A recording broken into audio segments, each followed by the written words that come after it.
และเซสชั่นถัดไปครับขอเรียนเชิญคุณวาตารุธานากะสถาปนิกและนักวางผังเมืองที่มีบทบาทสำคัญในบริษัทเอเคนเซครีโดยดำรงตำแหน่ง Senior Executive Officer และหัวหน้าฝ่าย Global Business Department ผู้เชี่ยวชาญด้านการออกแบบเมืองและสถานีขนส่งที่ประสานชีวิตคนกับระบบขนส่งสาธารณะได้อย่างลงตัวผ่านแนวคิด TOD ที่ใช้ได้จริงในหลากหลายเมืองในญี่ปุ่น And next I would like to welcome Mr. Wataru Tanaka, architect and urban planner from Ikensei to the stage. Good morning, everyone. First of all, I'd like to say thank you to Asai-san, President of ASA, who kindly invited me to this very special event. I'm very proud to be one of the speakers today. Thank you. To be in time for the time limitation, I'd like to use my script. So I'm sorry about that. So the talk I'm going to give today is about the recent projects in Japan with unique public space, public realm, which were generated in the process of urban redevelopment, including public transit hub. So in all projects, green elements, active public space, and public-private partnership play very important roles to add values to the surrounding neighborhood and to contribute to global environment. So we call this type of project approach as green urban regeneration or green TOD. So I'd like to start to talk about the basic idea of green TOD and where the idea came from.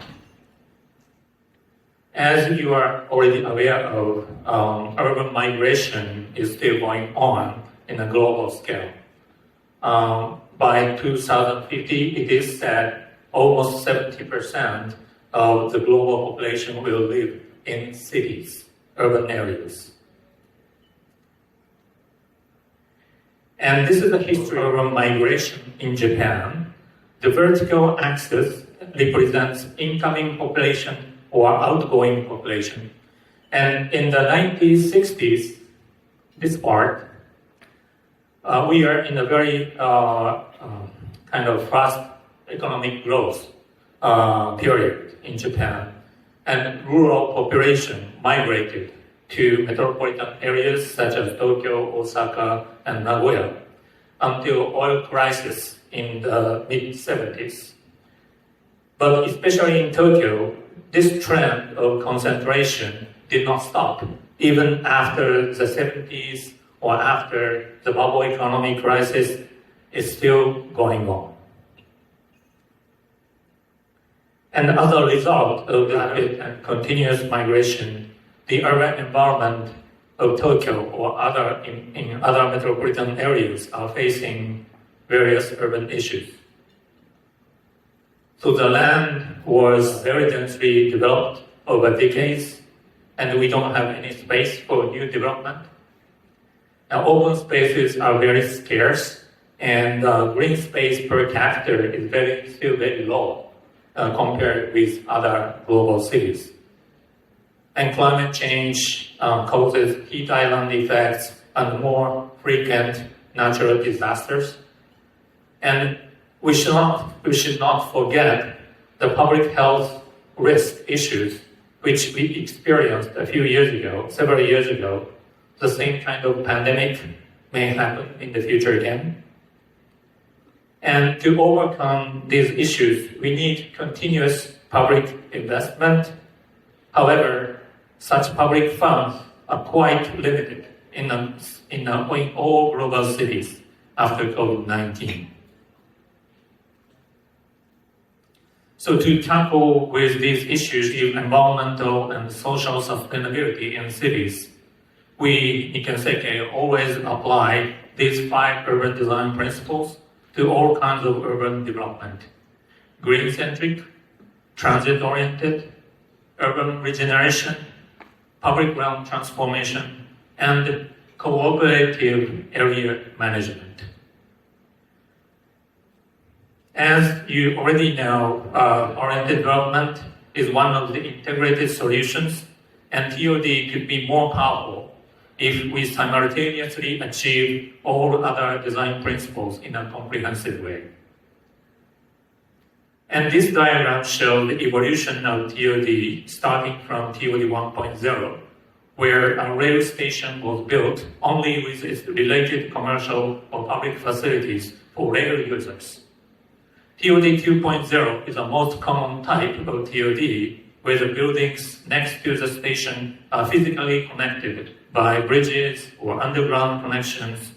We already see this type of TOD many in Asian cities, of course, including Bangkok. And TOD 3.0 is the cases which we see in many terminal developments in Japan, and also a new emerging project like Makasan or Forestiers as professors introduced. And recently, as a form of mobility is more diversified, and TOD 4.0 is coming up as a new trend. We call this green TOD, which is typically a mobility hub integrated with green, walkable, and active public realm to transform the surrounding neighborhood into more human-oriented and sustainable one. So designing quality public realm is the key to success in green TOD. Introducing ample green space, walkable and connected pedestrian network, and the user-oriented operation of the space are very important, and also which also lead to the achievement of carbon neutrality and of the city, and also the revitalization of the surrounding neighborhood.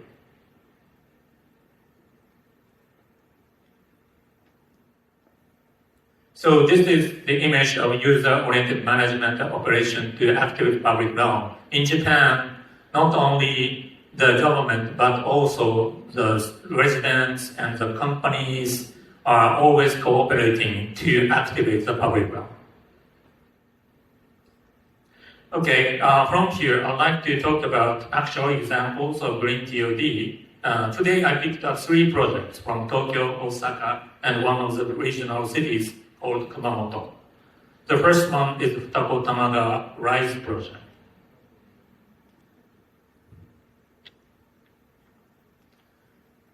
This is located at the edge of the metropolitan central area. And Tokyu Rail, which is a private railway company and also a primary landowner of this site, redeveloped this 12-hectare district to create a new mixed-use urban node. The station name is Futako Tamagawa, which is at the right end of this photo. As you can see, the site is next to the river, which borders metropolitan central area and the suburban areas. And there is a railway station called Futako Tamagawa, where 2 rail lines met. This site used to be the edge of urbanized area, and the area beyond the river was a vast farmland. So the site was mainly used for recreational use, such as fun parks or water bathing area in summer, in old days. This photo shows the land use of the district right before the redevelopment. As you can see, it was underutilized. This photo shows the land use of the district right before the redevelopment. As you can see. And in the redevelopment, the site was subdivided into 4 blocks, 3 blocks for mixed-use development and 1 block for a new park. A development program was office, retail, hotel, museum, and a transit square in green color for buses and taxis was provided between Block 1 and Block 2. Actually, the station is within the Block 1. And the pedestrian network, starting from the station, was carefully laid out to run through all blocks and connect to the park and the river area. So this is the view of Block 1 and 2. It's a commercial zone, and you can see the pedestrian corridor located within Block 1 and 2.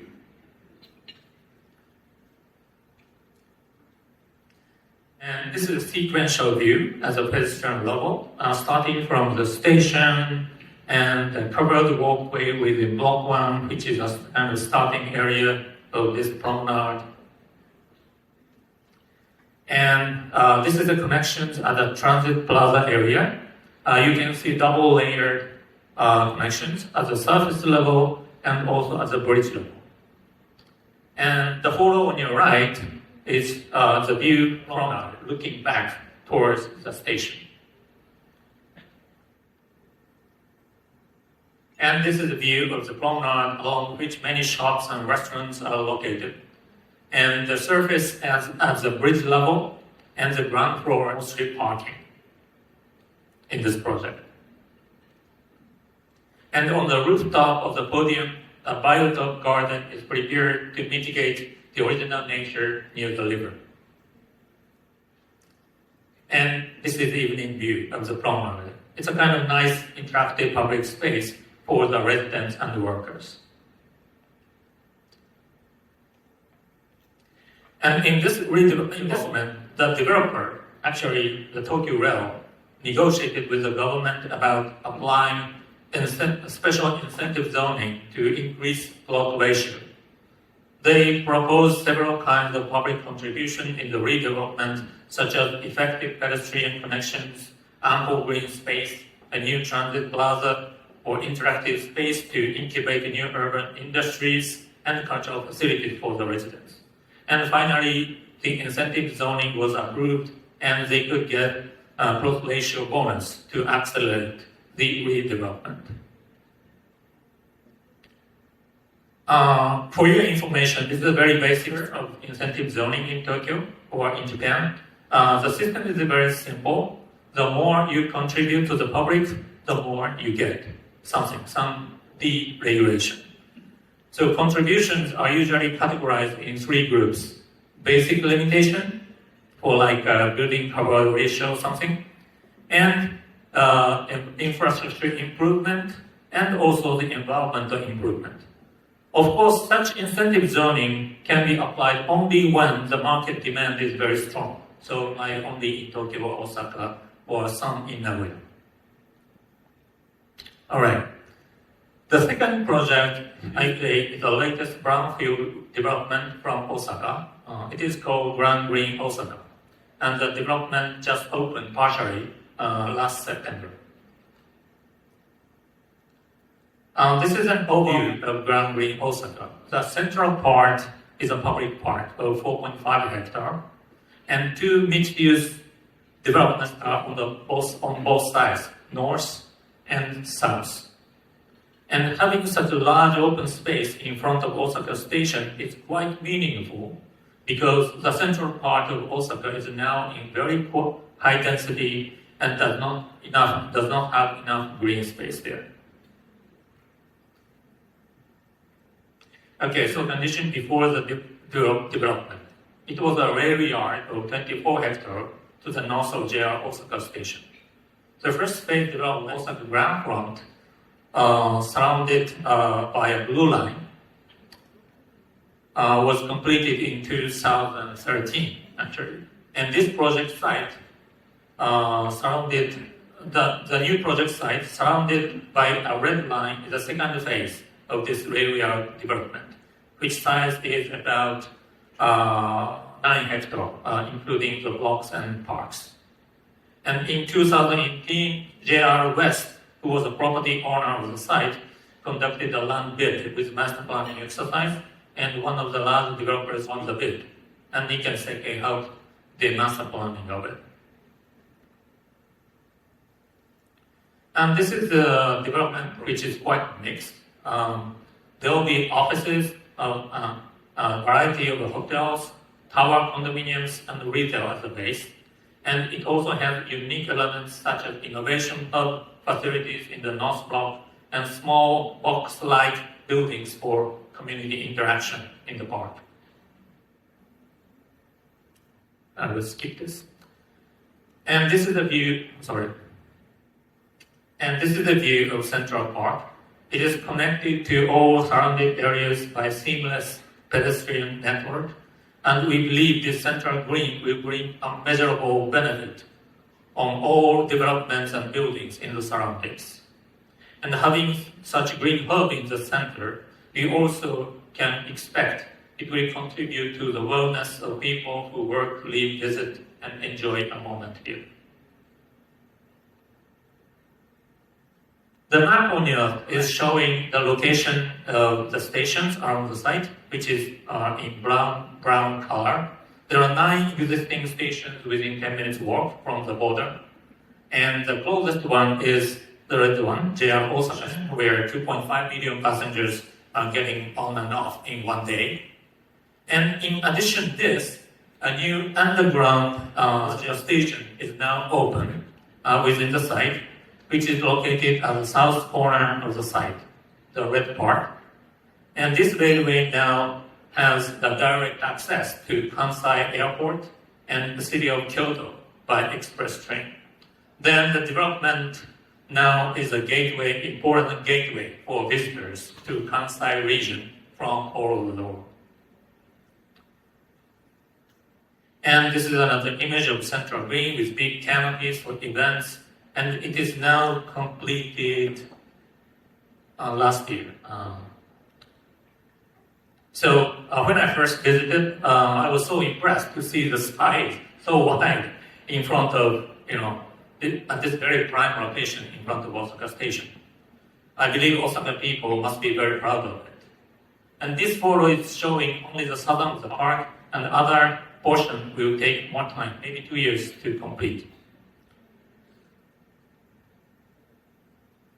And the passageways in the park, in a very natural setting.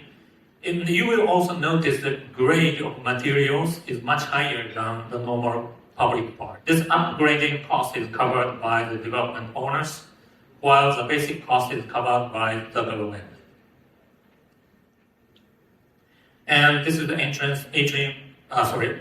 This is one of the park entrances where the park bridge and the big canopies structure intersect.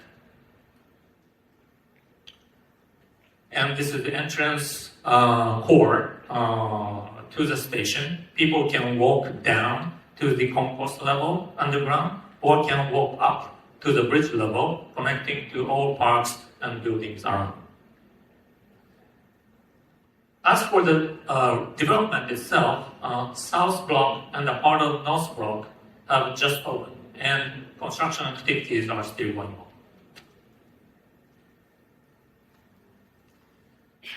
I also want to touch the topic of our challenge to quantify the effects of green as a result of nature-based design.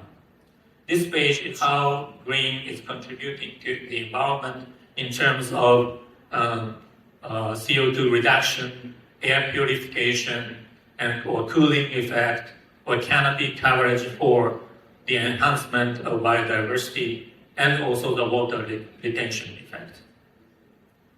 And this is about environment effect, but we are also preparing to measure how people will move around, behave, spend money, feel healthy in this environment, which is also an important criteria for green urban regeneration. Okay, the last project I would like to introduce today is from a regional city called Kumamoto. This is a redevelopment project of the old bus interchange in the old city center called Sakuramachi. The city of Kumamoto is located at the center of Kyushu Island in the western part of Japan. My hometown is here. The population is about 740,000, and it is famous for old Kumamoto Castle. You can see the castle in the kind of bottom photos. And also it's very, very good for surrounding nature, rivers and mountains. And the site is in the old city center near Kumamoto Castle. The old bus interchange, you can see the photos, was built in 1969 by the private bus company. It had 36 bus bays in total, and it was a popular gathering place, complex with hotels, shopping arcade, bowling alleys, and parking. However, as the time passes, the city center gradually lost its liveliness, and the complex became an unpopular place because it was isolated like an island in the urban context. Moreover, it turned out the building is not resistant to a big earthquake, so the stakeholders decided to redevelop the site to regenerate a new city center.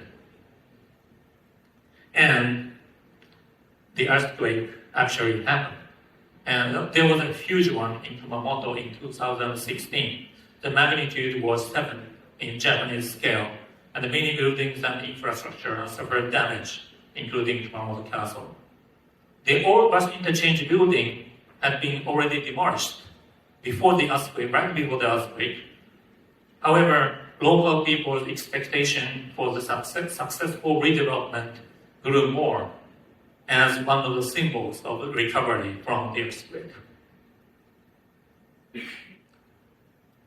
And in such context, the redevelopment project called Kumamoto Sakuramachi was completed in 2019. The total BUA is about 160,000 square meters, and the bus interchange facilities were integrated in this new complex. You cannot see it on the ground floor of the building. So integrated with bus interchange facilities such as podium retail, multi-purpose hall, hotel. So integrated with bus interchange facilities such as podium retail, multi-purpose hall, hotel and nursery, and public parking was prepared to function as a new community hub of Kumamoto City Center. And that is the final structure. The project cost was almost 77 billion Japanese yen, and 14.2 billion were from public subsidy, and 30 billion were the direct public investment to acquire multi-purpose hall by the government, local government. In result, almost 60% was funded by the government in this case. So that's a very different situation from the project in Tokyo or Osaka. And this is the first floor of the ground floor plan, and the photos of the new bus interchange. It has 29 bus bays, so it's just slim, and parking area for the waiting buses and the air-conditioned passengers waiting area are also prepared. So it's the retail part. Okay, the view in the early evening. The most outstanding feature of this new complex is a retail podium with terrace gardens and rooftop garden. And this is the terrace garden of retail podium. So as a community hub, this kind of communication space in a comfortable environment is quite important. And together with development, the open space in front were also renovated into a series of public spaces, such as our park and plaza, and all are government funded in this case. These photos are showing before and after the renovation. In front of the bus interchange complex, so that blue part is the old complex, and it was redeveloped. And you can see the existing commercial area at the bottom. And to create a smooth transition to the old city center, the access road of 20 meters were converted into a pedestrian promenade. And in addition to this, a new plaza and renovated parks were also prepared to enhance the pedestrian circulation beyond the boundaries. Yeah, this is the landscape. Because Kumamoto Castle is at the end point, it was designed as a kind of front garden to the Kumamoto Castle.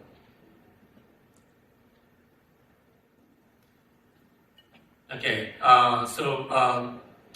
this is the promenade on the weekend, so you can see the castle at the end point, and there are so many kind of events hold in this new promenade used to be just a road.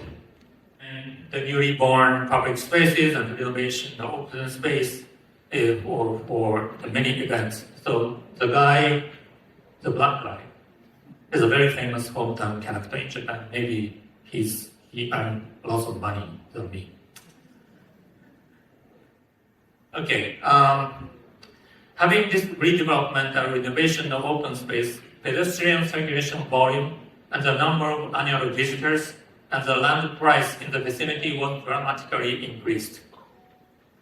In that sense, this redevelopment has socio-economically contributed a lot for the people in Kumamoto who are still in the process of recovery from the 2016 earthquake. Okay, let me summarize. So today I introduced from Tokyo, Osaka, and Kumamoto, and you may notice that all projects are making the most of the greenery in the public realm and activate such spaces through the cooperative efforts of public and private. And green and activated public realm is always a key driver of green urban regeneration and green TOD. So I hope this kind of approach can be a good reference for the further value up of our environment in Bangkok in the near future. Okay, that's my presentation. Thank you very much.